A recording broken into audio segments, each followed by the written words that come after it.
This story is called Homeless Man Returns Woman's Lost Wallet, and she gives him a gift that changes his life.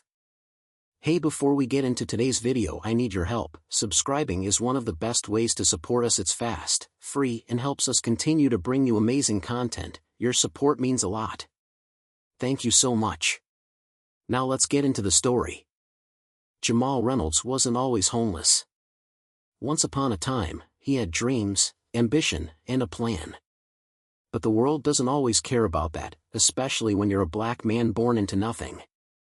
He grew up in Southside Chicago, raised by a mother who worked 2 jobs just to keep the lights on. His father? Gone before he even learned to walk. Jamal was smart, quick-witted, full of promise. Teachers said he had potential. But potential doesn't pay rent. Potential doesn't keep the debt collectors from knocking. And potential sure as hell doesn't stop the world from slamming every door in your face. The first fall. Jamal did everything right. He stayed out of trouble. Studied hard. Got accepted to a good college on scholarships and part-time jobs. For a minute, it seemed like he was gonna make it. Then, reality hit. The school raised tuition. His mother lost her job at the diner. And suddenly, Jamal was choosing between rent and textbooks. He worked double shifts, took side gigs, barely slept. And still? It wasn't enough. 1 semester away from graduating, his financial aid ran out. He begged the school for more time. They said no. And just like that, Jamal Reynolds went from a promising student to just another dropout. The system never forgives. Without a degree, finding work was damn near impossible. He got a warehouse job, working 12-hour shifts for scraps. One night, an accident on the floor left him with a torn ACL. No insurance. No severance. No sympathy. He was let go the next day. Then came the eviction notice. Then the creditors. Then the cold, hard truth. America doesn't care if you fail. It just makes sure you never get up again. The slide into homelessness. At first, Jamal crashed on friends' couches. Then cheap motels. Then? Nowhere. One by one, people stopped picking up the phone. Because nobody wants to deal with a man who has nothing. And so? He became what society feared most. A black man with nowhere to go. He learned the unspoken rules of the streets. Where to sleep so cops wouldn't harass him. Which shelters weren't too dangerous. How to go invisible so people wouldn't see him as a threat. He got used to the whispers, the stares, the disgust. People saw him and clutched their purses. Crossed the street. Told their kids not to look at him. As if he was less than human. As if he hadn't once been just like them. The day everything changed. Jamal had been living on the streets for 3 years when he found the wallet. Tucked between a bench and a trash can, like someone had dropped it in a hurry. Inside? Cash. Credit cards. An ID belonging to a wealthy-looking white woman. He stared at it for a long time. This could be a meal. A week's worth of food. A bus ticket out of this hell. Nobody would ever know. But then? His mother's voice echoed in his head. We don't take what ain't ours, baby. Even when the world takes everything from us. So Jamal sighed, closed the wallet, and made a decision. He was going to return it. Jamal had done a lot of things in his life. But walking into a 5-star hotel looking like he didn't belong? That was a whole different kind of risk. The wallet's ID led him here, the Grand Astoria, the kind of place where a single night's stay cost more than everything he'd ever owned. He stood on the sidewalk, gripping the wallet in his hand, debating his options. Should he just leave it at the front desk? Slip away before anyone noticed him? But something in him, pride, maybe, or the stubborn need to be seen as more than what he had become, pushed him forward. The second he stepped inside, he knew. It was instant. The way the concierge's eyes narrowed. The way the bellhop stiffened. The way the woman at the check-in desk gripped her phone just a little tighter. Jamal felt it in his bones. They saw a homeless black man in their lobby. And to them, that meant trouble. The concierge, a tall, slim white guy in a suit that probably cost more than Jamal had made in his best year, stepped in front of him before he even reached the desk. "Sir, I'm going to have to ask you to leave." Jamal exhaled slowly. "I'm not here to cause trouble. I found a guest's wallet and I'm trying to return it." The man barely even looked at the wallet. "I'm sure you are. But unless you have business here." The way he said it. Like Jamal couldn't possibly have business in a place like this. Like people like him weren't meant to exist here. Jamal's grip on the wallet tightened. "Man, I'm literally trying to do the right thing." The concierge's lips curled. "Then drop it off at the front desk and leave." Jamal could feel every pair of eyes on him now. The security guard edging closer. A woman whispering to her husband, hand on her purse. And that's when he realized. Even when you do the right thing, the world will still see you as the villain. When she showed up, everything changed. Just as Jamal was about to drop the wallet and walk away, a voice cut through the tension. "Excuse me? What's going on here?" Jamal turned. A woman, early 40s, polished but not flashy, the kind of elegance that came from wealth that never had to prove itself, stood there, frowning. He recognized her face from the ID. This was her. The owner of the wallet. The concierge immediately switched tones. "Ah, Ms. Davenport. Apologies for the disturbance. This man was just..." Before he could finish, Jamal lifted the wallet. "This yours?" She blinked. Then gasped, grabbing her purse, patting it down, realization dawning. "Oh my God. Yes. Where did you find it?" "On a bench outside." She took it from him, flipping through it, then looked up. "Everything's still here?" Jamal nodded. Her eyes softened. "Wow. Thank you. Seriously. This means a lot." For a second, he thought maybe, just maybe, this was going to be one of those rare moments where things went right. And then?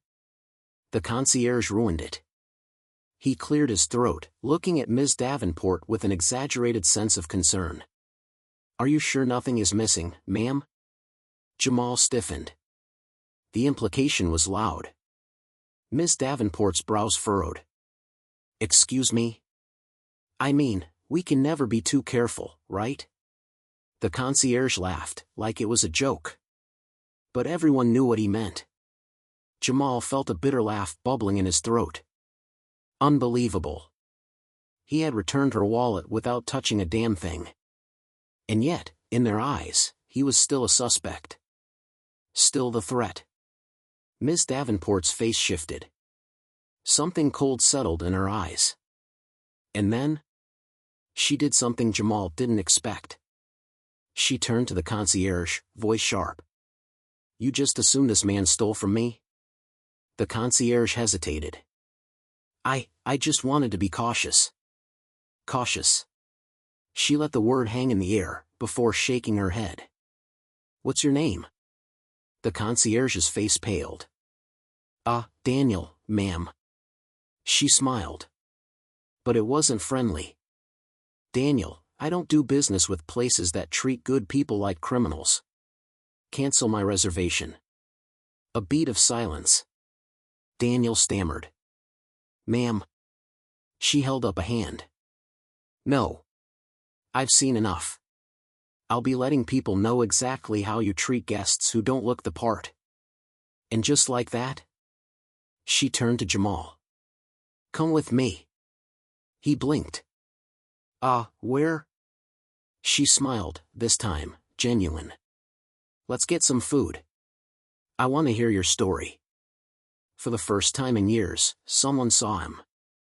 They left the hotel, stepping onto the busy city street. Jamal wasn't sure if he should feel relieved or suspicious. People didn't just help him. Not without wanting something in return. But something about her reaction in there. The way she had stood up for him, no hesitation. Made him feel like maybe, just maybe, this was real. Maybe, for the first time in a long time, his life was about to change. Jamal sat across from Ms. Davenport in a cozy little cafe, his hands still tense on the table.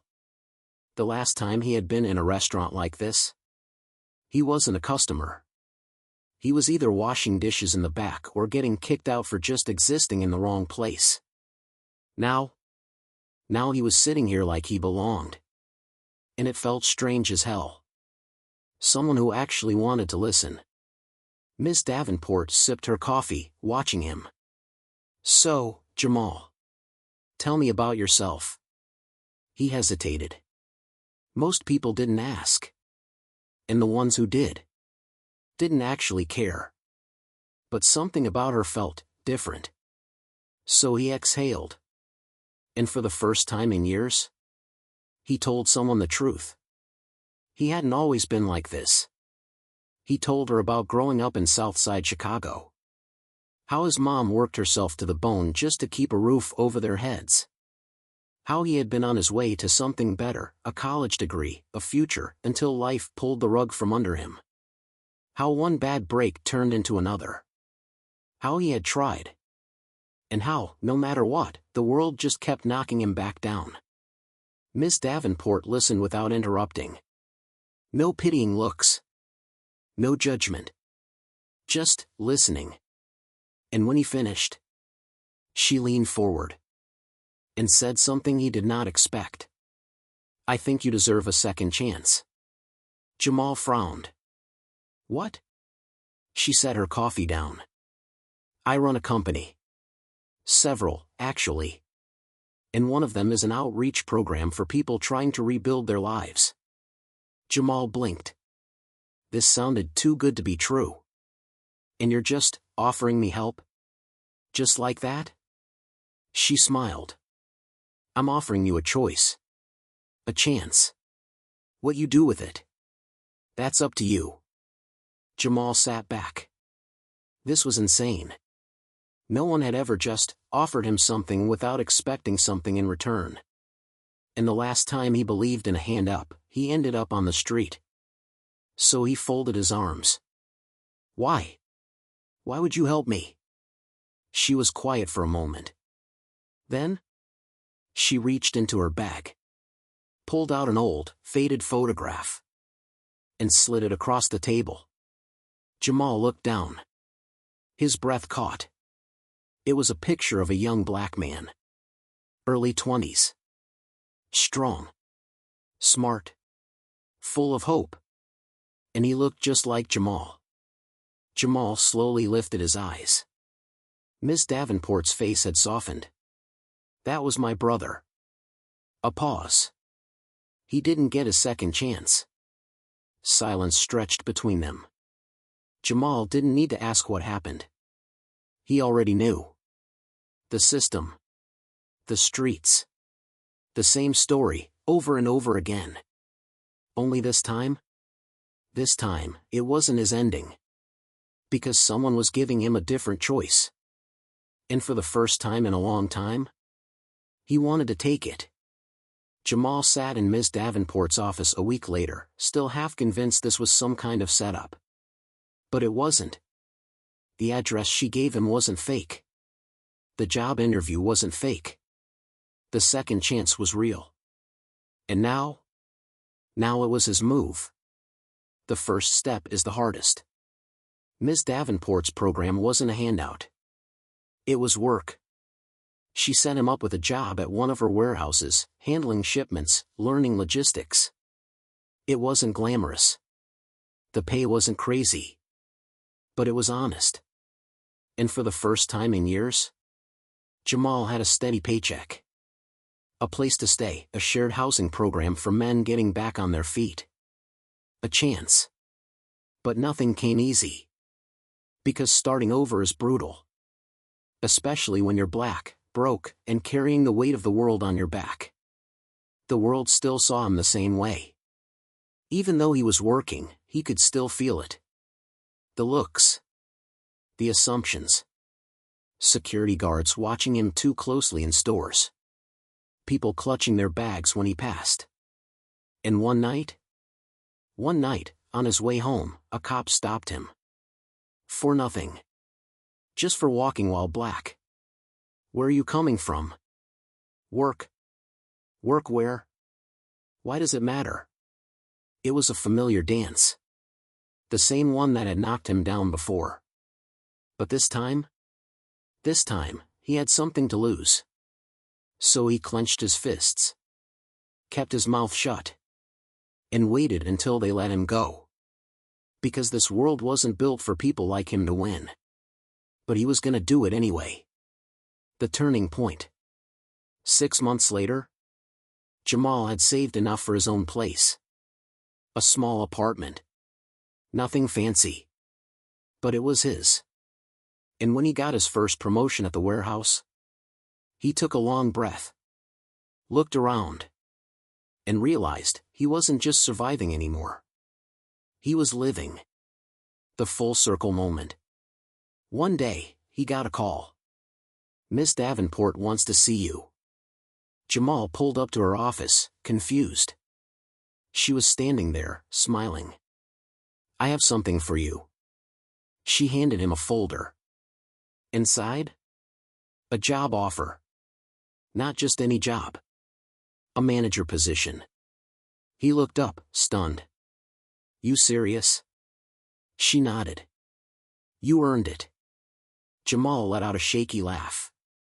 This was real. He had gone from sleeping on the streets to running the very place that gave him a second chance. And for the first time in a long time, he felt unstoppable. The last conversation. Before he left her office, Jamal turned back. Why me?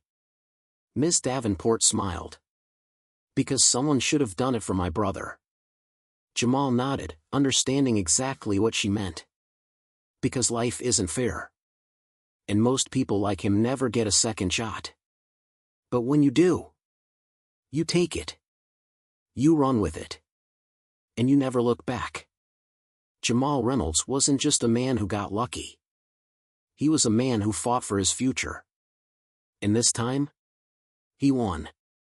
Because sometimes, the right person at the right moment can change everything. And Jamal was ready to change the world right back.